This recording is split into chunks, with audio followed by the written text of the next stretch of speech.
Hello बच्चों, नमस्कार। मैं संकल्प त्रिपाठी और मेडिकल एग्जाम्स विद्याकुल के अमेजिंग से प्लेटफॉर्म में आप सभी लोगों का हार्दिक स्वागत करता हूं और अभिनंदन करता हूं। प्यारे बच्चों, आज अपन बात करने वाले हैं बिहार पॉलिटेक्निक की। बिहार पॉलिटेक्निक प्रवेश परीक्षा, जिसको आप जानते हैं DCECE यानी कि डिप्लोमा सर्टिफिकेट प्रवेश प्रतियोगिता परीक्षा। जी हाँ प्यारे बच्चों, जिसके अंतर्गत क्या होता है, इंजीनियरिंग होता है, लेकिन इंजीनियरिंग के साथ सबसे ज्यादा जिसके लिए फॉर्म अप्लाई होते हैं वो है पैरामेडिकल 10th लेवल भी इसमें होता है, पैरामेडिकल 12th लेवल यानी कि 10वीं पास के लिए भी होता है और 12वीं पास के लिए भी होता है। 12वीं पास वालों के लिए भी बहुत बहुत शानदार कोर्सेस है, ANM है, GNM है, साथ साथ अच्छे खासे पैरामेडिकल कोर्स भी हैं इसके अंदर। अब आप खुद सोचो कि अगर आप ANM या GNM जाकर के निजी संस्थान यानी कि प्राइवेट कॉलेज से करते हो तो आपका 5 से 7 लाख रुपए का खर्चा आता है, और अगर यहां से आप करते हैं तो सरकारी कॉलेज से अगर आप करते हैं इस एंट्रेंस एग्जाम को निकाल करके तो आप आसानी से लगभग फ्री में आपका हो जाता है। लगभग फ्री जैसा ही होने वाला है, साथ ही साथ स्कॉलरशिप भी ले सकते हैं। और अगर आप कितनी सीटें हैं, सबसे बड़ी बात है कि भाई अगर हम लेना चाहते हैं सर सरकारी में कितनी सीटें हैं, तो भारी मात्रा में सीटें हैं, तो सीटों की भी बात करेंगे सरकारी और निजी संस्थानों में सीटों की भी बात करेंगे। साथ ही साथ कौन से टॉप बेस्ट कॉलेज हैं, कहां से कैसे सीटें पा सकते हैं, कैसी तैयारी होनी चाहिए, योग्यता क्या है 10वीं के लिए, 12वीं के लिए क्या योग्यता है, परीक्षा का स्तर कैसे होने वाला है और परीक्षा का साथ ही साथ सिलेबस कैसा होने वाला है और रणनीति कैसे होने वाली है कि अपन एक सीट इस पे फिक्स कर सकें और ANM GNM या अच्छा खासा पैरामेडिकल कोर्स कर करके हम एक अच्छा खासा कैरियर बना सकें पूरे भारत में या हम कहीं विदेश तक में जाकर के अच्छा खासा कैरियर बना सकें। और वो कौन से पैरामेडिकल कोर्स हैं जिनको करने के बाद हमें तुरंत जॉब मिल जाए। कहने का मतलब बहुत सारे ऐसे कोर्सेज भी हैं जहां पे मैं आपको इस पे बताऊंगा जिनको करेंगे आप तो करते करते आपको जॉब मिल जाती है, आपके कोर्स कंप्लीट नहीं होंगे, आपके हाथ में जॉब होगी और आप पैसा कमाना शुरू कर देंगे। और जैसे जैसे क्या होगा, जैसे जैसे आपका एक्सपीरियंस बढ़ता जाएगा वैसे वैसे आपका पैसा भी बढ़ता चला जाएगा और वैसे वैसे आप अच्छी अच्छी जगहों पे जॉब कर सकते हैं, अच्छे खासा कैरियर बना सकते हैं। तो आइए बिना किसी देरी की शुरुआत करते हैं DCEC PMM and PMM paramedical matrix level और फिर होता है इंटर लेवल का।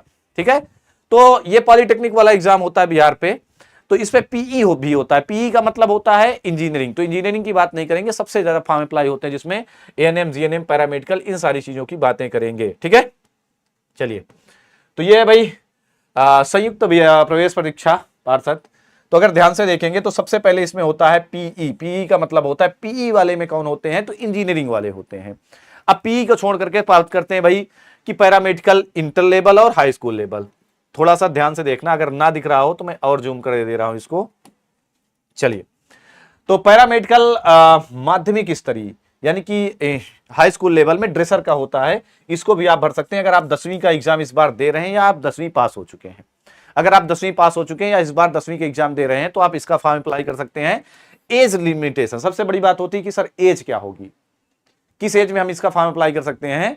तो अगर आपकी आयु है, अगर आपकी आयु कितनी है, 15 से 30 साल तक है, कितने वर्ष में है, अगर आप इंटर कर चुके हुए, इंटर करे भी, हाई स्कूल किए भी, मान लीजिए आप हाई स्कूल तक पढ़े, इंटर नहीं पढ़े, हाई स्कूल तक पढ़े, हाई स्कूल तक पढ़ने के बाद फिर भी कई साल हो गए, लेकिन अगर आप 30 साल से कम है, 15 कम से कम 15 और ज्यादा से ज्यादा 30 साल है तो आप इस फॉर्म को अप्लाई कर सकते हैं। यह है पैरामेडिकल मैट्रिक लेवल यानी कि 10th लेवल। ठीक है, PMM।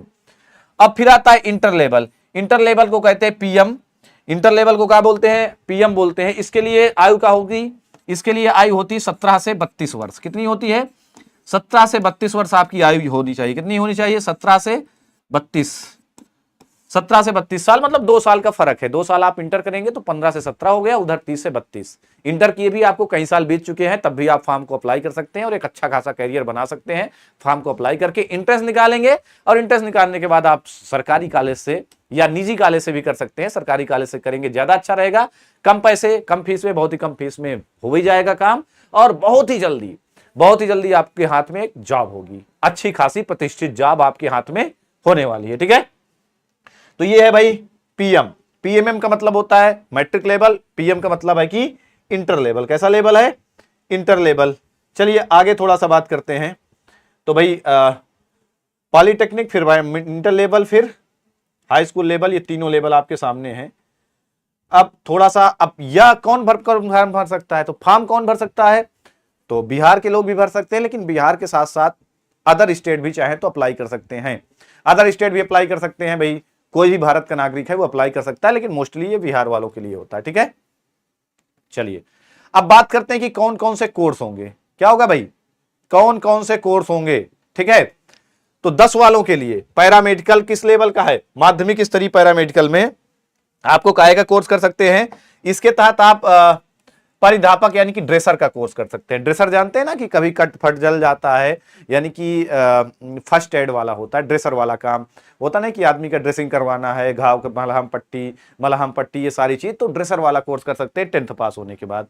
अब अगर आप 12th पास है, 12वीं पास है, तो क्या कर सकते हैं प्यारे बच्चों, 12th पास है तब क्या कर सकते हैं। अच्छा, जो लोग 12th में इस बार हैं या जो लोग 10th में इस बार हैं, कुछ लोग 10वीं में इस बार पढ़ रहे हैं, कुछ लोग 12वीं में इस बार पढ़ रहे हैं, ये दोनों लोग भी इन फॉर्म्स को अप्लाई कर सकते हैं। पीएम में अप्लाई करेंगे 12वीं वाले, और पीएमएम में अप्लाई करेंगे 10वीं वाले, ठीक है। चलिए अब आते हैं कि भाई ठीक है, 10 वालों में क्या हो गया, ड्रेसर हो गया, 10 वालों के लिए ड्रेसर है। अब 12 वालों के लिए क्या, ये देखिए आयु आपकी कहां से गिनी जाएगी, तो 31/12/2025 से आयु की गणना आपकी 31/12/2025 इसमें लिखा है क्योंकि ये पुराना है, आज इट इज सेम नया वाला होने वाला है, यानी कि 2026 से। इस बार क्या होगा, 2026 से गणना होगी आयु की गणना। अब इनके लिए क्या कोर्स है भाई, 12वीं वालों के लिए क्या कोर्स है, तो 12वीं वालों के लिए ध्यान से देखना, 12वीं वालों के लिए बहुत अच्छे खासे कोर्स हैं। पहला कोर्स है D pharma, diploma in pharmacy, यानी कि डी फार्मा। कौन सा कोर्स है, डी फार्मा का कोर्स कर सकते हैं। इसके तहत काय का कोर्स कर सकते हैं, डी फार्मा का कोर्स कर सकते हैं। फिर है स्वच्छता निरीक्षक ना, सैनिटरी इंस्पेक्टर का ना, या चक्षु सहायक का, शल्य चिकित्सा सहायक यानी कि ओटी असिस्टेंट, लेबोरेटरी टेक्नीशियन यानी कि प्रयोगशाला, एक्सरे टेक्नीशियन, लेबोरेटरी वाला जानते हो ना, डीएमएलटी वाला ना, तो लेबोरेटरी वाला, एक्सरे टेक्नीशियन, आर्थेटिक क्या कर सकते हैं। अब staff A grade nursing course, staff A grade nursing course जो महिलाओं के लिए होता है, यानी कि एएनएम। इसके बाद होता है जीएनएम ना, एएनएम महिलाओं के लिए है, और साथ ही साथ ए ग्रेड नर्सिंग कोर्स, ये दोनों महिलाओं के लिए है, ठीक है। तो एएनएम यहां से हो सकता है, जीएनएम भी यहां से हो सकता है, डेंटल मैकेनिक्स हो सकता है, डेंटल हाइजीनिस्ट हो सकता है। ये सारे अच्छे खासे पैरामेडिकल जॉब, आपको पता होगा कि डी फार्मा के बाद आप या मेडिकल जॉब, अच्छी खासी मेडिकल जॉब पा सकते हैं, या तो आप दवा की दुकान खोल सकते हैं, लाइसेंस लेकर के बड़ा सा एक मेडिकल स्टोर अपने घर में खोल सकते हैं, अच्छी खासी कमाई कर सकते हैं, शहर में मेडिकल स्टोर खोल सकते हैं। इसके बाद दवा का डिस्ट्रीब्यूट करके एमआर वगैरह बन के अच्छी खासी कमाई, 40-50 हजार कमाई या इससे भी ज्यादा कमाई कर सकते हैं ना। और साथ ही साथ स्वच्छता निरीक्षक, चक्षु सहायक ना, शल्य ग्राह सहायक यानी कि ओटी जिसका अच्छा खासा कैरियर है, विदेशों में भी अब्रॉड जा सकते हैं, विदेशों में जाकर के अच्छा खासा कैरियर बना सकते हैं, ठीक है। लेबोरेटरी टेक्नीशियन, ये सारे अच्छे खासे पैरामेडिकल कोर्स हैं जो कि इसके तहत करवाए जाएंगे, और सबकी सरकारी सीटें आपके लिए उपलब्ध होंगी, ठीक है। तो ये 12वीं वालों के हैं जो 12वीं पास हो चुके हैं या इस साल 12वीं में है, वो भर सकते हैं, ठीक है। तो डिप्लोमा इन फार्मेसी के लिए intermediate science, diploma in pharmacy के लिए क्या होना चाहिए, तो इंटरमीडिएट साइंस, रसायन शास्त्र यानी कि भौतिकी, रसायन शास्त्र, अंग्रेजी के अतिरिक्त क्या होना चाहिए, जीव विज्ञान या गणित। जीव विज्ञान या गणित कहने का मतलब इसमें पीसीएमबी वाले दोनों हो सकते हैं, चाहे वो फिजिक्स केमिस्ट्री बायो से पढ़ा हो, चाहे वो फिजिक्स केमिस्ट्री मैथ से पढ़ा हो, दोनों का कर सकते हैं, दोनों के दोनों डी फार्मा कर सकते हैं। ऐसा नहीं कि डी फार्मा के लिए बायो ही जरूरी है या मैथ्स ही जरूरी है, तो दोनों कर सकते हैं। अब अगर किसी ने पीसीएमबी लिया है तो उसके लिए तो बेटर ही है, उसके पास तो दोनों ऑप्शन वैसे भी खुले हैं, लेकिन डी फार्मा सभी कर सकते हैं, मैथ वाला भी कर सकता है, बायो वाला भी कर सकता है। बाकी अगर जीएनएम जिसको करना है उसके लिए ये महिलाएं, ये केवल महिलाओं के लिए है, 10वीं पास होना चाहिए, और भौतिक, रसायन और जीव विज्ञान यानी कि पीसीबी, और कम से कम 40%। कितना होना चाहिए, आप ध्यान से देख सकते हैं कि भाई 40% से पीसीबी होना चाहिए, फिजिक्स केमिस्ट्री बायोलॉजी से पास होना चाहिए, ठीक है। और जिन अभ्यर्थियों को वोकेशनल नर्सिंग कोर्स या काउंसलिंग इंडिया प्राप्त किसी भी का उत्तीर्ण किया हो, वो सभी जीएनएम के कोर्स में नामांकन कर सकते हैं, ठीक है। एएनएम के लिए क्या करना है, तो एएनएम के लिए वैसे ही 10+2 यानी कि इंटरमीडिएट परीक्षा में 40% नंबर पाया है, जिसने 40% नंबर पाया है वो क्या कर सकता है, एएनएम का फॉर्म भर सकता है, ठीक है। तो ये सारी चीजें हो गई कि भाई क्या होना चाहिए। और शेष पाठ्यक्रम के लिए इंटरमीडिएट साइंस, फिजिक्स, केमिस्ट्री और जीव विज्ञान और अंग्रेजी में उत्तीर्ण होना चाहिए। ये सारी आपकी अर्हताएं हैं, ध्यान से देख लो। डेंटल मैकेनिक्स की बात करें या डेंटल हाइजीनिस्ट की बात करें, इस कोर्स के लिए न्यूनतम शैक्षिक योग्यता फिजिक्स होनी चाहिए, केमिस्ट्री होनी चाहिए, जीव विज्ञान होनी चाहिए और अंग्रेजी होनी चाहिए, 10वीं पास होना चाहिए, इन सारे विषय के साथ उत्तीर्ण होना चाहिए। तो ये सारी आपकी योग्यता कुल मिलाकर के एक सारांश में अगर मैं बात करूं तो भाई ड्रेसर अगर आप बनना चाहते हैं तो 10वीं पास होना चाहिए। आपकी एज कितनी होनी चाहिए? 15 से 30 के बीच होना चाहिए। अगर आप पीपीएम में जाते हैं मैट्रिक्स लेवल में तो आपकी एज 17 से 32 होनी चाहिए। और साथ ही अलग अलग चीजों के लिए थोड़ा सा अलग अलग एलिजिबिलिटी है। मतलब डी फार्मा मैथ वाला भी कर सकता है, बायो वाला भी कर सकता है, बाकी के लिए बायो भी जरूरी है, लगभग 40% सबके लिए चाहिए और कुछ में इंग्लिश कंपलसरी है। ठीक है। अब सबसे बड़ी बात होती है कि सर इनके इंट्रेंस एग्जाम का सिलेबस क्या होने वाला है, कैसा इंट्रेंस एग्जाम होगा, कितना माइनस मार्किंग होगी और सिलेबस क्या रहने वाला है, इसके बारे में चर्चा करें कि भाई क्या सिलेबस रहने वाला है ना, कि भाई इसका सिलेबस क्या रहेगा। आइए थोड़ा सा आगे बढ़ते हैं सिलेबस वगैरह पे ना। चलिए तो ये देखिए, ध्यान से देखिएगा। तो ये है पैरामेडिकल इंटर लेवल और इसके पहले है, रुक जाओ, इसके पहले है ये, इसके पहले तो ये पीई वाला है यानी कि इंजीनियरिंग वाला।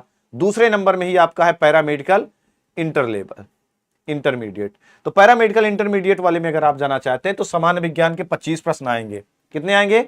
25 प्रश्न आपके जीके के आएंगे, जिसमें आपका क्या आएगा, फिजिक्स, केमिस्ट्री और बायोलॉजी तीनों के तीनों रहेंगे। तीनों के तीनों रहेंगे सामान्य विज्ञान। सामान्य विज्ञान का मतलब है कि जर्नल साइंस, एकदम जर्नल क्वेश्चन रहेंगे फिजिक्स के, केमिस्ट्री के और बायोलॉजी के। फिर अंक गणित के 15 क्वेश्चन रहेंगे, हिंदी के आपके 15 क्वेश्चन रहेंगे, अंग्रेजी के आपके 15 क्वेश्चन रहेंगे और सामान्य ज्ञान यानी कि जीके के कितने रहेंगे? 20 क्वेश्चन रहेंगे। नंबर आप क्वेश्चन आपके टोटल होंगे 90 और पूर्णांक आपका होगा 450 का, यानी कि 5 नंबर का हर एक क्वेश्चन है। कितने का है? 5 नंबर का क्वेश्चन है। ध्यान देना, यह है आपका किसका? पैरामेडिकल इंटर स्तरीय यानी कि पीएम का सिलेबस। पीएम में ये पूछा जाएगा। और पीपीएम में क्या होने वाला है, तो अगर अपन पीपीएम में आएंगे तो पीपीएम का आपका सिलेबस थोड़ा सा लंबा दिख रहा है क्योंकि अलग अलग चीजें आएंगी। पैरामेडिकल मैट्रिक्स लेवल में भी आपको 2 घंटा 15 मिनट मिलेंगे, 450 नंबर का ये भी है। भौतिक विज्ञान 20 नंबर, रसायन विज्ञान 20 नंबर, यानी 20 नंबर 20 क्वेश्चन, गणित के 10 क्वेश्चन, जीव विज्ञान के 10 क्वेश्चन, हिंदी के 10, अंग्रेजी के 10 और जीके के 10। यहां भी 90 क्वेश्चन आएंगे और 450, 90 क्वेश्चन और 450। ये 10th वालों के लिए, ड्रेसर के लिए, ठीक है, ड्रेसर के लिए। अब ये सारी तिथियां आपको समय समय पर, इस बार 2026 का प्रॉस्पेक्टेड आएगा, लगभग वही टाइम होगा जो 2025 का था, लगभग सेम टाइम में ये सारी चीजें होने वाली हैं। लगभग सेम टाइम में क्या होगा भाई? लगभग सेम टाइम में ये सारी चीजें होने वाली हैं। फिर मेधा सूची आपकी बनेगी, ऐसे बनेगी, वो सारी चीजें मैं आपको अलग से समझा दूंगा। और ये प्रॉस्पेक्टेड आपको टेलीग्राम पे अवेलेबल करवा दूंगा और टेलीग्राम का लिंक कमेंट सेक्शन पे डाल दूंगा। जिन लोगों को ये चीजें नहीं पता, बहुत डिटेल में इसको पूरा सारी चीजें पढ़नी है, तो कमेंट सेक्शन पे या तो वीडियो के डिस्क्रिप्शन में इसका लिंक डाल दूंगा और जाकर के सीधा डाउनलोड कर लेना। ठीक है, आगे थोड़ा सा बात करते हैं कि भाई और क्या चीजें होने वाली हैं। तो सीधा मैं ले चलता हूं आपको कुछ सीटों पे कि किस चीज की कितनी सीटें होने वाली हैं। भाई कहाँ पे कितनी सीटें हैं काहे की? तो पहले तो इंजीनियरिंग वाली हैं, इंजीनियरिंग के बाद आते हैं काहे की सीटों में? पैरामेडिकल पे। थोड़ा सा छोटा करना पड़ेगा। ये है पैरामेडिकल इंटर स्तरीय, सबसे मेन जो है ये सरकारी संस्थान है, यानी कि एएनएम की कितनी सीटें हैं, काहे की सीटें हैं? एएनएम की कितनी सीटें? जैसे देखो, ANM school Bhojpur, ANM school Barg, ANM school Puraina, ANM school Kishanganj, ये सारी एएनएम स्कूल मधुबनी, हर जगह की सीटें दिया है। कि जैसे ये पहली वाली की जाए तो पहले सीट टोटल 90, जर्नल की 36, ईडब्ल्यूएस की 9, एससी की 14, एसटी की 1, ईबीसी की 16, बीसी की 11, आरसीसी की 9, टोटल 10 करके इधर गया, टोटल कितना हुई? टोटल 90 सीट हुई। तो ये सारी चीजें आप देख लेना। मैं टोटल सीटों की बात करता हूं कि सरकारी एएनएम की सरकारी टोटल कितनी सीटें हैं।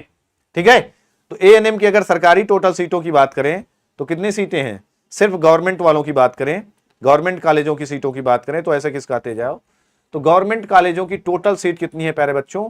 टोटल सीट है 5070। कितनी सीट है? 5070 एएनएम की सीट है। अगर आप थोड़ा सा मेहनत करते हैं, थोड़ा सा मेहनत करते हैं और सही वे पे मेहनत करते हैं तो 100% आप सक्सेस हो सकते हैं और 5070 सीटों में एक सीट 100% आपके हाथ में होगी। अब कह दो सर कट ऑफ कितना जाएगी? जैसे 450 है, तो 450 में अगर अपन कितने नंबर लाएं तो हमें सरकारी कॉलेज मिल सकता है। तो अगर इस 450 में आप लगभग 50-60% पहुंचते हो, 50-60% नंबर लाते हो, लगभग 250 नंबर 250-260 नंबर लाते हो तो आसानी से आपको कोई ना कोई सरकारी कॉलेज में सीट मिल जाती है। ठीक है, ये आपकी एएनएम की सीट, काहे की सीट थी, ये थी आपकी एएनएम की सीट। अब बात करते हैं काहे की सीटें, अब बात करते हैं जीएनएम। ठीक है, हट जा।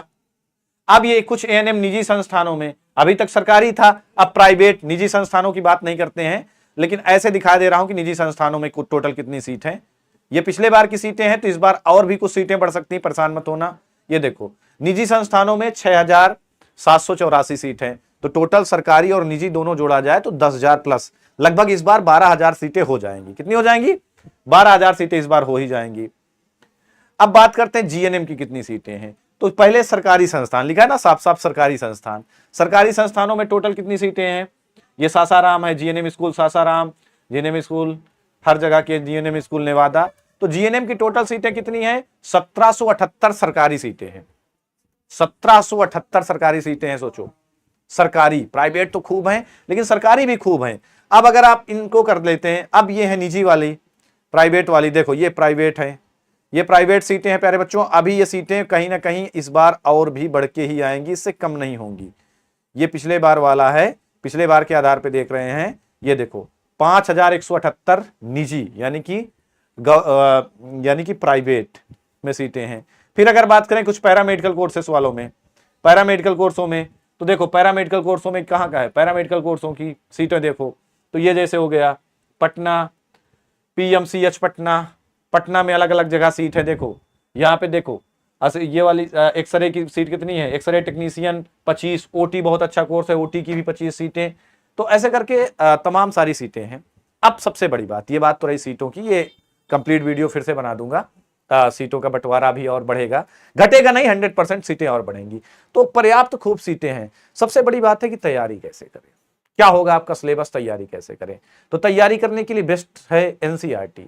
एनसीईआरटी को आपको अपना भगवान मानना है, उसी के आधार पर तैयारी करनी, क्या करना है, उसी के आधार पर तैयारी करना शुरू कर देना है और 100% आप सक्सेस होगे। अब क्या पढ़ना है, कैसे पढ़ना है, कैसे रणनीति बनानी है, तो इन सारी चीजों की चर्चा हम करेंगे। पहला काम आपको करना है, जितने लोग इस चीज के इच्छुक हैं, जो नर्सिंग करना चाहते हैं, जीएनएम करना चाहते हैं, एएनएम करना चाहते हैं, पैरामेडिकल कोर्सेस करना चाहते हैं, ओटी में जाना चाहते हैं, अच्छा खासा कैरियर है, कैरियर के बारे में भी कंप्लीट सेपरेट वीडियो में बना दूंगा। सिर्फ सबसे बड़ी बात है कि आज ही से आपको ठान लेना है कि मुझे यहां पे एक सीट पक्की करना है। भाई हमेशा मैंने कहा कि मेडिकल एग्जाम्स विद्याकुल आपका अपना चैनल है और यह चैनल आपके भरोसे का प्रतीक है। प्यारे बच्चों, आपके सपनों को साकार करना इस चैनल का सपना है। तो इस चैनल के माध्यम से आपको वो सारी चीजें उपलब्ध होंगी जो कि आपको 100% एक सीट पक्का कराएंगी। सिर्फ आपको एक काम करना है कि आज ही से ठान लेना है कि मुझे अपनी एक सीट पक्की करनी है और अपना ड्रीम कॉलेज भी चुन लेना है। ठीक है, अपना ड्रीम कॉलेज चुन करके अपनी एक सीट पक्की करने की ठान लेना है और आज ही से पढ़ाई में लग जाना है। चैनल को सब्सक्राइब कर लेना। कमेंट सेक्शन पे सभी लोग कमेंट कर देना कि हम किस चीज की तैयारी करना चाहते हैं और हम कहां जाना चाहते हैं, एएनएम में जाना चाहते हैं, जीएनएम में जाना चाहते हैं, अदर पैरामेडिकल कोर्सेज में जाना चाहते हैं या ड्रेसर में जाना चाहते हैं और हमारा ड्रीम कहां है, कौन सा कॉलेज हमारा ड्रीम है। सभी लोग कमेंट सेक्शन पे प्लीज कमेंट जरूर करिएगा। सभी लोग ध्यान से सुनना, फिर से रिपीट करता हूं, कमेंट सेक्शन पे आपका क्या सपना है, कौन सा कोर्स करना है, किस कॉलेज से करना है, सभी लोग कमेंट सेक्शन में कमेंट कर देना। प्यारे बच्चों, तैयारी करने की पूरी रणनीति मैं बहुत ही जल्दी आपके लिए लेकर के आऊंगा कि कैसे तैयारी करना है, कैसे अपन बेस्ट करेंगे और सारी क्लासेस शुद्ध बिहारी लैंग्वेज में बहुत जल्दी चलने वाली हैं। बस उसके लिए एक काम करना है, आप लोगों को अपना प्यार और अपना सपोर्ट जरूर दिखाना है। ठीक है, सभी लोगों को शेयर करना है, do like and subscribe, channel को सब्सक्राइब करना है, बेल आइकन प्रेस करना है, वीडियो को लाइक करना है, साथ ही साथ सभी बिहार वालों के पास, सभी के पास शेयर जरूर करना है, चाहे वो मैथ का हो, चाहे वो बायो का हो, जो भी मेडिकल फील्ड में अपना करियर बनाना चाहता है सभी के पास शेयर करना है।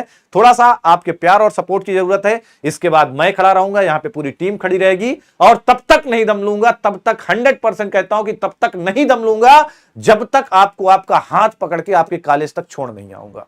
और मैं खुद आऊंगा, गारंटी लेता हूं इस चैनल के माध्यम से खड़ा होकर के कि मैं खुद आऊंगा कि आपके कॉलेज छोड़ने, आपको आपके कॉलेज में एडमिशन दिलाने के बाद आपको पहले दिन आपको कॉलेज छोड़ने मैं खुद आऊंगा कि ले भैया ये तुम्हारा कॉलेज है।